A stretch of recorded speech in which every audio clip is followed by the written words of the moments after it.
નમસ્કાર, આપ જોઈ રહ્યા છો અરવલ્લી સમાચાર અને મોર્નિંગ બુલેટિન સાથે હું છું માસૂમ। સમાચારોની શરૂઆત કરીએ હેડલાઇન્સથી।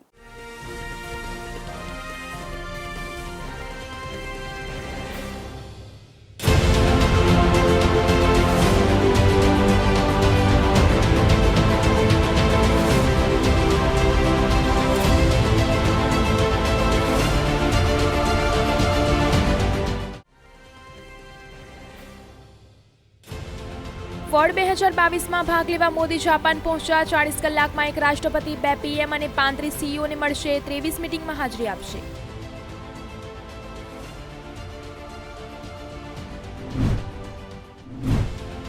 सूरतना डायमंड बुर्सનું 100% કામ પૂર્ણ। 5 જૂને ગણેશ સ્થાપના કરવામાં આવશે। 4200 ઓફિસોના માલિક એક સાથે આરતી કરાશે।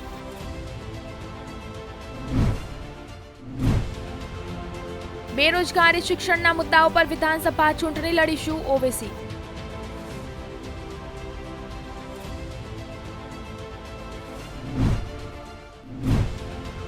વન વિભાગની સિંહ ઓળખવાની ખાસ પદ્ધતિ। માનવીની ઓળખ નામ, સાવજની ઓળખ 10 આંકડાનો નંબર, મૂછની પેટર્ન પર યુનિક।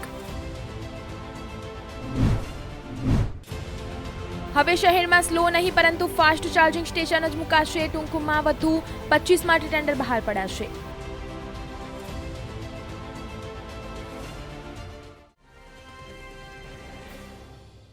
સાબરકાંઠા જિલ્લાના વડાલીમાં મહાકાળી માતાજી મંદિરનો 4 દિવસીય રજત જયંતિ મહોત્સવ ઉજવાયો। વડાલી શહેર કે જે સાબરકાંઠા જિલ્લામાં વેજીટેબલ સિટી તરીકે જાણીતું છે। વડાલી શહેરની આજુબાજુના કુલ 4 ગામ મળીને 5 ગામ સમસ્ત સગર સમાજના કુળદેવી નૂતન મહાકાળી માતાજીના મંદિરનો 4 દિવસીય રજત જયંતિ મહોત્સવની રવિવારના રોજ પૂર્ણાહુતિ થઈ હતી। વડાલી ખેડબ્રહ્મા હાઈવે રોડ પર આવેલ સગર સમાજ સંચાલિત મહાકાળી માતાજી મંદિરને 25 વર્ષ પૂર્ણ થતા રજત જયંતિ મહોત્સવ ઉજવાયો હતો, જેમાં 21 કુંડાત્મક સહસ્ત્ર ચંડી મહાયજ્ઞનું આયોજન કરવામાં આવ્યું હતું। ત્યારે આ રજત જયંતિ મહોત્સવ 19 મે થી 22 મે સુધી ઉજવવામાં આવ્યો હતો। પ્રથમ દિવસે દીપ પ્રાગટ્ય તેમજ ગણેશ સ્થાપના કરી કાર્યક્રમની શુભ શરૂઆત કરવામાં આવી હતી। બીજા દિવસે આચાર્ય શાસ્ત્રી હરિઓમ પ્રસાદની સાથે કુલ 131 બ્રાહ્મણો દ્વારા આ મહાયજ્ઞનો પ્રારંભ કરવામાં આવ્યો હતો।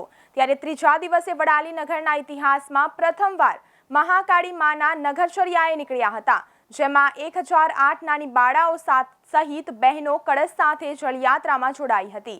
વડાલી નગરના ઇતિહાસમાં પ્રથમવાર મહાકાળીમાં નગરચર્યાએ નીકળતા શહેરના માર્ગો પર હજારોની સંખ્યામાં માઈ ભક્તો ઉમટી પડ્યા હતા। મોડી સાંજે સગર સમાજના માઈ ભક્તો દ્વારા બ્રાહ્મણોની ઉપસ્થિતિમાં મંદિર પર વિશેષ જલાભિષેક કરવામાં આવ્યો હતો। ત્યારે રવિવારે આ રજત જયંતિ મહોત્સવના 21 કુંડાત્મક સહસ્ત્ર ચંડી મહાયજ્ઞની પૂર્ણાહુતિ થઈ હતી। 5 ગામ સમસ્ત સગર સમાજ દ્વારા આયોજિત આ 4 દિવસીય રજત જયંતિ મહોત્સવમાં સવાર સાંજ મહાપ્રસાદનું વિશેષ આયોજન કરવામાં આવ્યું હતું। આ રજત જયંતિ મહોત્સવ પ્રસંગે હજારોની સંખ્યામાં માનવ મહેરામણ ઉમટી પડ્યું હતું। ત્યારે ભક્તોએ 4 દિવસીય રજત જયંતિ મહોત્સવની ઉલ્લાસભેર ઉજવણી કરી ધન્યતા અનુભવી હતી। વડાલી 5 ગામ સગર સમાજ સમસ્ત શ્રી મહાકાળી મંદિરે સહસ્ત્ર ચંડી યજ્ઞનું આયોજન કરેલું હતું અને 1008 ગળાથી મહાકાળી મંદિરના શિખર ઉપર જલાભિષેક થઈ રહ્યો છે। વડાલી 5 ગામ સગર સમાજ તરફથી 5 દિવસીય રજત જયંતિ મહોત્સવની ઉજવણી મહાકાળી માતાના મંદિરે થઈ રહી છે, બરાબર। તે નિમિત્તે 5 દિવસના કાર્યક્રમમાં પ્રથમ દિવસની વાત કરી હતું। પ્રથમ દિવસે સાંસ્કૃતિક કાર્યક્રમ હતો, ત્યાર પછી બીજા દિવસે કાજલ મહેરાબેનને બોલાવ્યા હતા, એમાં પણ માઈ ભક્તોએ લાભ લીધો। છેલ્લા દિવસે પૂર્ણાહુતિ થઈ રહી છે, ત્યારે શોભાયાત્રાનું પણ સરસ મજાનું આયોજન થયું। 1008 ગળાથી ભવ્ય શોભાયાત્રાનું યાત્રા આખા નગરમાં નીકળી, તેનો સર્વ નગરજનોએ ખૂબ જ લાભ લીધો। ખેડબ્રહ્મા નાગણેશ્વરી માતાજીનો પાટોત્સવ ઉજવાયો। ખેડબ્રહ્મા અંબિકા માતાજી મંદિરે શંકુલમાં આવેલ નાગણેશ્વરી માતાજીનો 12મો પાટોત્સવ અને નવચંડી મહાયજ્ઞ મહોત્સવ રવિવારના રોજ ઉજવાયો હતો। કોરોના બાદ મહોત્સવનું આયોજન કરવામાં આવતા મોટી સંખ્યામાં રાઠોડ રાજપૂત સમાજના લોકો ઉમટી પડ્યા હતા। આ પ્રસંગે અંબિકા માતાજી મંદિરથી શોભાયાત્રા નીકળી હતી, જે ગામ વિસ્તારમાં ફરી મંદિર પરત ફરી હતી અને રાઠોડ રાજપૂત સમાજના કુળદેવી નાગણેશ્વરી માતાજી આનંદભેર ઉજવણી કરવામાં આવી હતી। તો મહાપ્રસાદ અને રાત્રે રાસ ગરબાનું આયોજન કરવામાં આવ્યું હતું। તેમાં રાઠોડ રાજપૂત સમાજના ભાઈઓ બહેનો અને વડીલોએ દર્શનનો લાભ લીધો હતો। વડાપ્રધાન નરેન્દ્ર મોદી રવિવારે રાત્રે ક્વોડ સમિટમાં ભાગ લેવા માટે જાપાન જવા રવાના થયા હતા. તેઓ સોમવારે સવારે ટોક્યો પહોંચ્યા. અહીં ભારતીય મૂળના લોકોએ તેમનું ઉષ્માભેર સ્વાગત કર્યું હતું. આ સાથે જ મોદીના નારા પણ લગાવ્યા હતા. વડાપ્રધાન મોદી મંગળવાર સાંજ સુધી જાપાનમાં રોકાવાના છે. જાપાનની 40 કલાકની મુલાકાત દરમિયાન મોદી અમેરિકી રાષ્ટ્રપતિ જો બાઇડન, જાપાનના વડાપ્રધાન ફ્યુમિકો કિશિદા અને ઓસ્ટ્રેલિયાના નવા ચૂંટાયેલા વડાપ્રધાન એન્થોની એલ્બેનીસને મળશે. ટોક્યોમાં તેમના 40 કલાકના રોકાણ દરમિયાન મોદી જાપાનના 35 બિઝનેસ લીડર્સ અને સીઈઓને પણ મળશે. આ દરમિયાન તેઓ 23 બેઠકમાં ભાગ લેશે. વડાપ્રધાન નરેન્દ્ર મોદી જાપાનના પીએમ કુમિયો કિશિદાના આમંત્રણ પર જાપાન પહોંચ્યા છે. ત્યારે તેમણે કહ્યું છે કે આ વર્ષે માર્ચમાં કિશિદા ભારત જાપાન વાર્ષિક સમિટમાં ભાગ લેવા માટે ભારત આવ્યા હતા. ટોક્યોની અમારી મુલાકાત દરમિયાન અમે ભારત અને જાપાન વચ્ચે વ્યૂહાત્મક અને વૈશ્વિક ભાગીદારી અંગે ચર્ચા કરીશું. ક્વોડ મીટિંગ સિવાય નરેન્દ્ર મોદી અને યુએસના પ્રમુખ જો બાઇડન ટોક્યોમાં દ્વિપક્ષીય બેઠક કરશે. આ બેઠકમાં દ્વિપક્ષીય સંબંધો ઉપરાંત રશિયા-યુક્રેન મુદ્દે પણ ચર્ચા થશે. સુરતમાં મીમના અસદુદ્દીન ઓવૈસીએ લિંબાયત વિસ્તારમાં સભા યોજી હતી. સભા પહેલા ઓવૈસી પત્રકારો સાથે રૂબરૂ થયા હતા. ઓવૈસીએ ગુજરાતમાં કેટલી સીટ પર ચૂંટણી લડવામાં આવશે એ બાબતે સ્પષ્ટતા કરી ન હતી. ગુજરાત વિધાનસભા ચૂંટણીઓમાં બેરોજગારી, મોંઘવારી અને શિક્ષણના મુદ્દાઓ સાથે ચૂંટણી લડવાની વાત ઓવૈસીએ કરી હતી. ઓવૈસીએ કહ્યું હતું કે ડોક્ટર બાબા સાહેબ આંબેડકર આપણને આપણી લડાઈ લડવાનો, બંધારણમાં માથું ઊંચું કરીને જીવવાનો અધિકાર આપ્યો છે. તેનો ઉપયોગ કરવો જોઈએ. ભાજપની બી ટીમ હોવાના સવાલ પર ઓવૈસીએ કહ્યું હતું કે એ બી ટીમ નથી, એ ટીમ છે. આરોપણ સ્પષ્ટતા કરતા કહ્યું કે 2019ની લોકસભા ચૂંટણીમાં અમે 3 ઉમેદવારો ઊભા રાખ્યા હતા. ભાજપ એક પણ જગ્યા જીતી શકી ન હતી. હૈદરાબાદ, ઔરંગાબાદમાં ભાજપની હાર થઈ હતી. 1984 પછી એક પણ મુસ્લિમ સાંસદ ગુજરાતમાં આવ્યા નથી. ઓવૈસીએ કહ્યું હતું કે દેશને બંધારણથી ચલાવવાનો છે. કોઈનું ઘર તોડતા પહેલા તેને નોટિસ આપો, કોર્ટમાં જાઓ અને પછી કાર્યવાહી કરો. કોઈનું ઘર તોડી નાખો તો રાજ ઠાકરે મામલે પૂછવામાં આવતા કહ્યું હતું કે કોણ રાજ ઠાકરે? હું નથી ઓળખતો. ઓવૈસીએ સુરતમાં ફરી એકવાર પોતાને ભારતીય રાજકારણની લેલા ગણાવી હતી. શહેરમાં સરેરાશ 16 કિલોમીટર પ્રતિ કલાકની ઝડપે પવન ફૂંકાતા 6 થી વધુ સ્થળોએ વૃક્ષો જમીનદોસ્ત થયા હતા. દિવસભર 15 થી 40 કિલોમીટરના ઝડપે પવન ફૂંકાયો હતો, જેના કારણે ધૂળની ડમરીઓ ઉડતા રાહદારીઓ મુશ્કેલીમાં મુકાયા હતા. હજુ 2 દિવસ ભારે પવન ફૂંકાશે, ત્યારબાદ પવનની ગતિ ઘટશે. જોકે 26મી મે પછી ફરી પવનની ગતિમાં વધારો થશે. રવિવારે મોડી રાત્રે શહેરના કેટલાક વિસ્તારોમાં વરસાદના ઝાપટા પડ્યા હતા. હવામાન વિભાગના જણાવ્યા અનુસાર રવિવાર શહેરનું મહત્તમ તાપમાન 33.8 અને લઘુત્તમ તાપમાન 28.3 ડિગ્રી નોંધાયું હતું. શનિવારની સરખામણીમાં લઘુત્તમમાં 0.5 ડિગ્રીનો ઘટાડો થયો છે. તો વાતાવરણમાં સવારે ભેજનું પ્રમાણ 68% અને સાંજે 67% રહ્યું હતું. ભારે પવનને પગલે મોટા વરાછા, કાપોદ્રા, નવો કોસાડ રોડ તેમજ માધવબાગ સ્કૂલ પાસે, સીમાડા 4 રસ્તા, સરથાણા જકાત નાકા, મેઘમલ્હાર રેસિડેન્સી, સીમાડા 4 રસ્તા, ટ્રાફિક ચેક પોસ્ટ પાસે પણ વૃક્ષ પડવાના કોલ ફાયર કંટ્રોલને મળ્યા હતા. રવિવારે મોડી રાત્રે વરસાદના ઝાપટા પડવાથી અલથાણ ખાડી બ્રિજ પાસેના વિસ્તારમાં 15થી વધુ બાઇક સ્લીપ થતા ચાલકોને ઈજા પહોંચી હતી. સુરત મહાનગરપાલિકા દ્વારા ઇલેક્ટ્રિકલ વ્હીકલ પોલિસી અંતર્ગત પ્રથમ ફેઝમાં શહેરમાં 25 લો અને 25 ફાસ્ટ મળી કુલ 50 ચાર્જિંગ સ્ટેશન લગાડવાનું આયોજન કરવામાં આવ્યું હતું. જે પૈકી 13.50 કરોડના ખર્ચે 25 ફાસ્ટ ચાર્જિંગ સ્ટેશન લગાડવાનું ટેન્ડર તાજેતરમાં મળેલી સ્ટેન્ડિંગ કમિટીની બેઠકમાં મંજૂર કરવામાં આવ્યું હતું. જોકે બાકીના 25 ચાર્જિંગ સ્ટેશન સ્કૂલોને બદલે ફાસ્ટ ચાર્જિંગ સ્ટેશન લગાડવાનું નક્કી કરવામાં આવ્યું છે.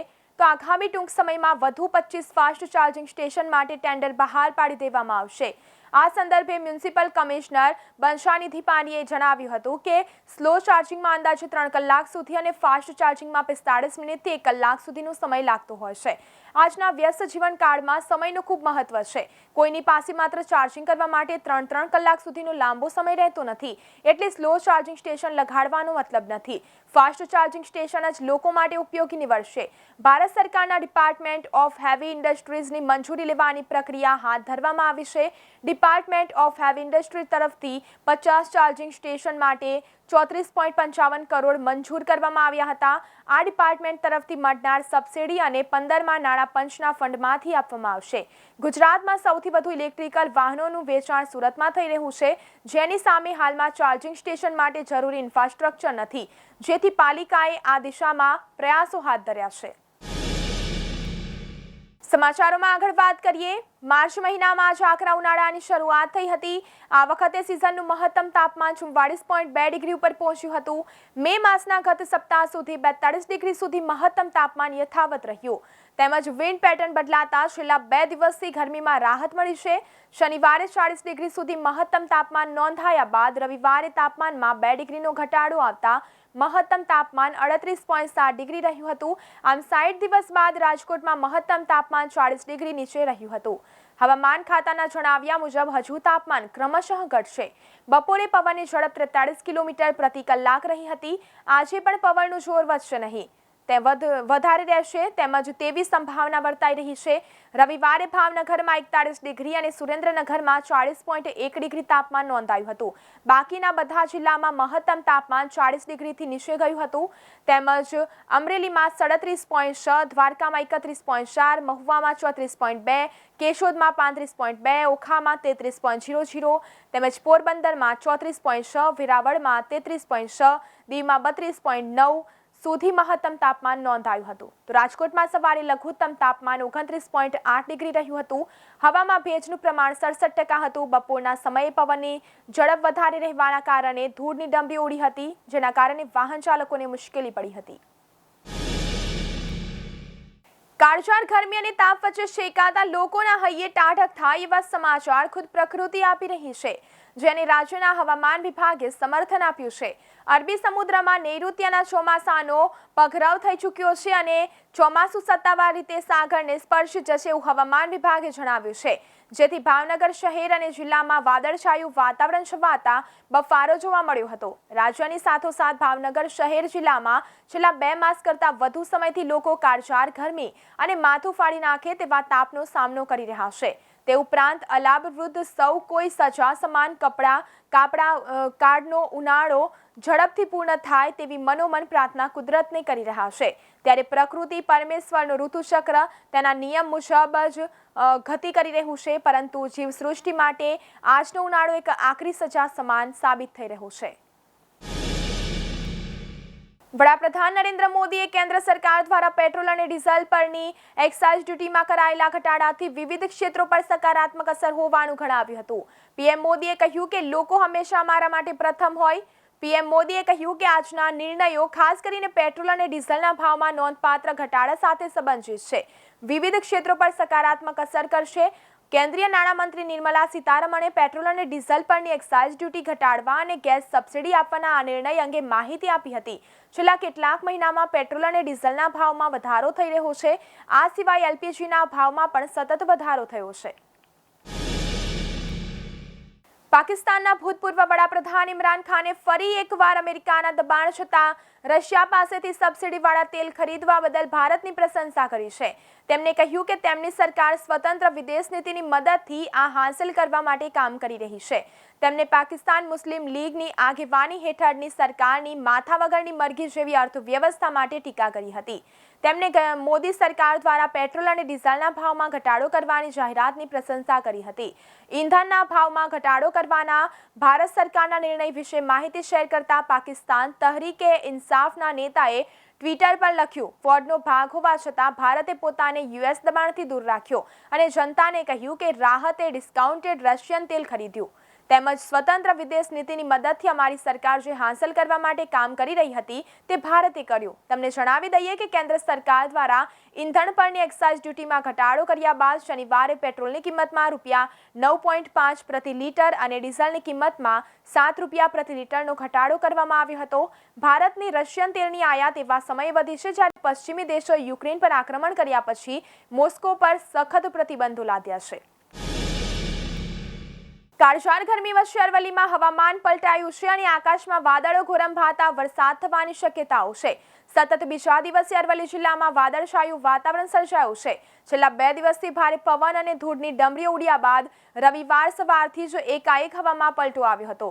એક તરફ આ વર્ષે ચોમાસું વહેલું શરૂ થવાની શક્યતાઓ છે, ત્યારે પલટાયેલા વાતાવરણથી પ્રી મોન્સૂન એક્ટિવિટી શરૂ થવાની શક્યતાઓ રહેલી છે. આગામી દિવસોમાં જિલ્લામાં કમોસમી માવઠા પણ થઈ શકે છે. વરસાદ અને વાવાઝોડાથી જિલ્લામાં કેરીના પાકને નુકસાન થવાની પણ દહેશત ઊભી થઈ છે. બીજી તરફ અન્ય બાગાયતી પાકોને પણ વાવાઝોડાથી નુકસાન થઈ શકે તેમ છે, જેથી ખેડૂતોમાં ચિંતાનો માહોલ સર્જાયો છે. મહત્વના સમાચાર મળી રહ્યા છે અરવલ્લીથી. અરવલ્લી જિલ્લાના વાતાવરણમાં આવ્યો છે પલટો. સતત બીજા દિવસે પણ વાદળછાયું વાતાવરણ જોવા મળ્યું છે. તો યાત્રાધામ શામળાજી સહિત જિલ્લાના અનેક વિસ્તારોનું આકાશ વાદળોથી ઘેરાયું છે. તો વહેલી સવારથી વાદળછાયું વાતાવરણ સર્જાયું છે. હવામાન ખાતાની આગાહી મુજબ વાતાવરણમાં જોવા મળ્યો છે પલટો. તો વાદળો ઘેરાતા ગરમીનો પારો ઘટ્યો તેમજ લોકોને ગરમીમાંથી આંશિક રાહત મળી છે. તો અરવલ્લી જિલ્લાના વાતાવરણમાં આવ્યો છે પલટો. સતત બીજા દિવસે પણ વાદળછાયું વાતાવરણ સર્જાયું છે. યાત્રાધામ શામળાજી સહિત જિલ્લાના અનેક વિસ્તારોનું આકાશ વાદળોથી ઘેરાયું છે. તેમજ વહેલી સવારથી વાદળછાયું વાતાવરણ સર્જાયું છે. હવામાન ખાતાની આગાહી પ્રમાણે વાતાવરણમાં જોવા મળ્યો છે પલટો. તેમજ વાદળો ઘેરાતા ગરમીનો પારો ઘટ્યો છે તેમજ લોકોને ગરમીમાંથી આંશિક રાહત મળી છે. તો મોર્નિંગ બુલેટિનમાં અત્યારે બસ આટલું જ. વધુ સમાચાર જોવા માટે જોતા રહો અરવલ્લી સમાચાર, એટલે તમારો વિસ્તાર, તમારી વાત.